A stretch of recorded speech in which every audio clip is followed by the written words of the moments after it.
So ya hello darlings, Allu Arjun and Atlee కాంబోలో వస్తున్న మూవీలో దీపికా పదుకోన్ గారిని హీరోయిన్గా తీసుకున్నారు. ఆబ్వియస్లీ తెలిసిందే, మనకు చాలామంది ఆల్రెడీ ట్విట్టర్లో అండ్ యూట్యూబ్లో చాలామంది రూమర్స్ మొత్తం స్ప్రెడ్ చేశారు Deepika is the heroine for the. So yeah చూడాలి ఎక్కడ దాకా పోతుందో. సో అందుకే తను చాలా డిమాండ్స్ పెట్టింది ఆల్టర్నేటివ్గా మన అల్లు అర్జున్ గారి సినిమా కూడా చేద్దామని చెప్పి. బట్ అది కుదరలేదు. తన డిమాండ్స్ని మన సందీప్ రెడ్డి వంగ వద్దు, అవసరం లేదు అనేసిండు. సో అక్కడ చూసుకుంటే మాత్రం మేబీ స్పిరిట్ వదిలేయడానికి కారణం ఇదే కావచ్చు, 8822 కావచ్చు, మేబీ కావచ్చు, అది మనం చెప్పలేము. రెమ్యునరేషన్ అండ్ 8 అవర్స్లో 6 అవర్స్ మాత్రమే వర్క్ చేస్తా అనడం, 40 crores రెమ్యునరేషన్ అడగటం, ఇదంతా చూస్తుంటే only for Allu Arjun movie కోసమే స్పిరిట్ వదిలేసింది అన్నట్టు అనిపిస్తుంది.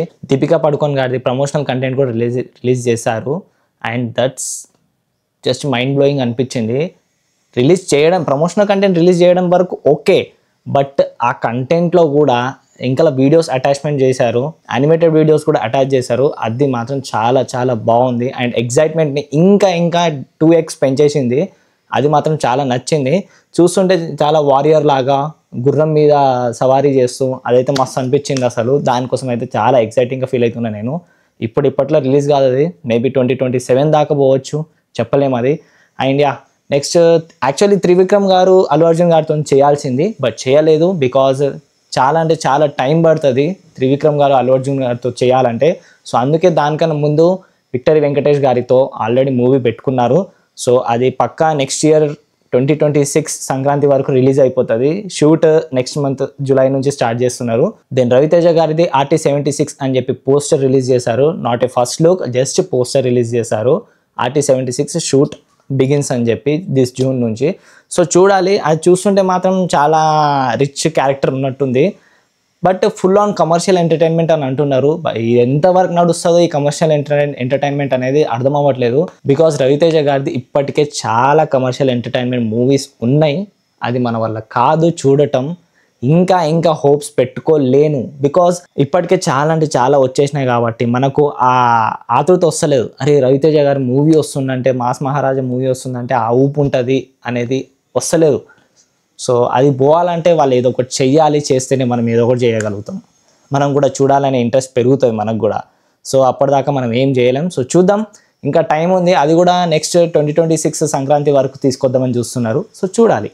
హరిహర వీరమల్ల అయితే బాప్రే పెద్ద తలకాయ నొప్పి ఉంది. అసలు ఎన్నిసార్లు పోస్ట్పోన్ చేస్తారా బాబు మీరు? June 12th అన్నారు.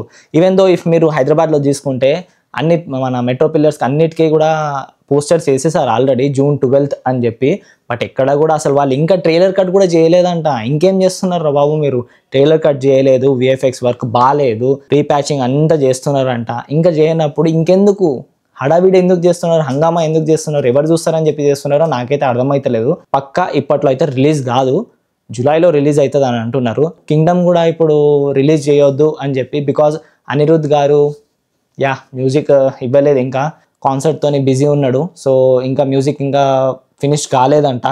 షూటింగ్ మాత్రం అవుతుంది, బట్ ఫినిష్ కాలేదంట ఇంకా మ్యూజిక్. సో చూడాలి అది ఎక్కడ దాకా పోతుంది, ఏం చేస్తారు అనేది. కింగ్డమ్కి చాలా ఎగ్జైటెడ్ ఉన్నా నేను. ఫస్ట్ టైం విజయ్ దేవరకొండ గారి మూవీస్కి ఎగ్జైటెడ్ ఉన్నా అంటే ఇదే మూవీ. ఒక్కసారి నోటాకేమో ఎగ్జైటెడ్ ఉండే నేను, దాని తర్వాత అంటే ఇప్పుడే అంతే. బట్ చూడాలి ఏం చేస్తారో ఇంకా ఇంతకు మించి. అండ్ మొన్ననే మీతో నేను నా రియాక్షన్ కూడా షేర్ చేసిన బెంజ్ది, వాల్టర్ అని చెప్పి వచ్చింది టీజర్, దాన్ని కూడా షేర్ చేసిన. బట్ ద థింగ్ ఈజ్ అది తీసేది డైరెక్టర్. సో శివకార్తికేయన్తో తీశారు కదా రెమో, ఆ డైరెక్టర్ బెంజ్ని డైరెక్ట్ చేస్తున్నాడు. సో మ్యాక్సిమం ఉన్న ఎగ్జైట్మెంట్ మొత్తం ఒకటేసారి కొంచెం తక్కువైంది. చెప్పాలంటే లోకేష్ కనగరాజు డైరెక్టింగ్ ఏంటంటే ఎగ్జైట్మెంట్ ఫీల్ అనేది తీసుకొస్తుంది మనకు, ఇంకా ఇట్లా తీస్తాడు అని చెప్పి. బట్ ఇక్కడ ఏంటంటే ఆయన స్టోరీ ఇచ్చాడు, but he's not directing it. Somehow it will connect to Vikram, Khaidi, ఇట్లా కనెక్ట్ అవుతుంది అని అంటున్నారు. బట్ అది ఎంతవరకు కనెక్ట్ అవుతుందో మనకు కూడా తెలియదు. మరి పాస్టా, ఫ్యూచరా, ప్రజెంటా, ఎట్లా అనేది ఎట్లా చూపిస్తారు అనేది మనకు తెలియదు. సో చూద్దాం అది ఎక్కడ దాకా పోతుందో. Last but not least Prabhas గారి మూవీ ద రాజా డిలక్స్, అదే ద రాజా సాబ్, దాంట్లో VFX హెవీ వర్క్ ఉందంట.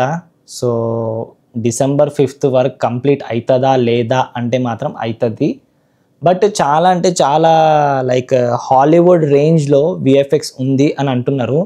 ఆ పొటెన్షియల్ని బయటికి తీసుకురావడం కోసమే ఇంకా దాన్ని పోస్ట్పోన్ చేస్తూ వస్తున్నాము అని అంటున్నారు డైరెక్టర్ మారుతి గారు. హారర్ జాన్రే హారర్స్ మూవీస్ ఉన్నప్పుడు మనకు విఎఫ్ఎక్స్ బాగుంటేనే ఏదైనా నడుస్తుంది. ఇఫ్ నాట్ మనకి ఏది కూడా మైండ్కి ఎక్కదు, మన వల్ల కాదు కూడా చూడటం. ఎందుకంటే విఎఫ్ఎక్స్ ఒక్కసారి బాగాలేకపోయింది అనుకో మొత్తానికి ముద్ర పడిపోతుంది. ఆల్రెడీ మనకు తెలిసిందే June 16th 2023లో ఏం జరిగింది అనేది. ఆదిపురుష్ ఒక కళాఖండాన్ని తీసుకొచ్చిండు, దాంతో మనకు అర్థమైపోయింది విఎఫ్ఎక్స్ ఏందనేది. సో డైరెక్టర్ మారుతి గారు ఎక్కడ కూడా తగ్గొద్దని చెప్పే ఇట్లా నిర్ణయం తీసుకున్నాడు. సో పక్కా మంచిగానే తీసుకొస్తాడని చెప్పి కోరుకుందాం. సో ఇంతటితో సమాప్తం.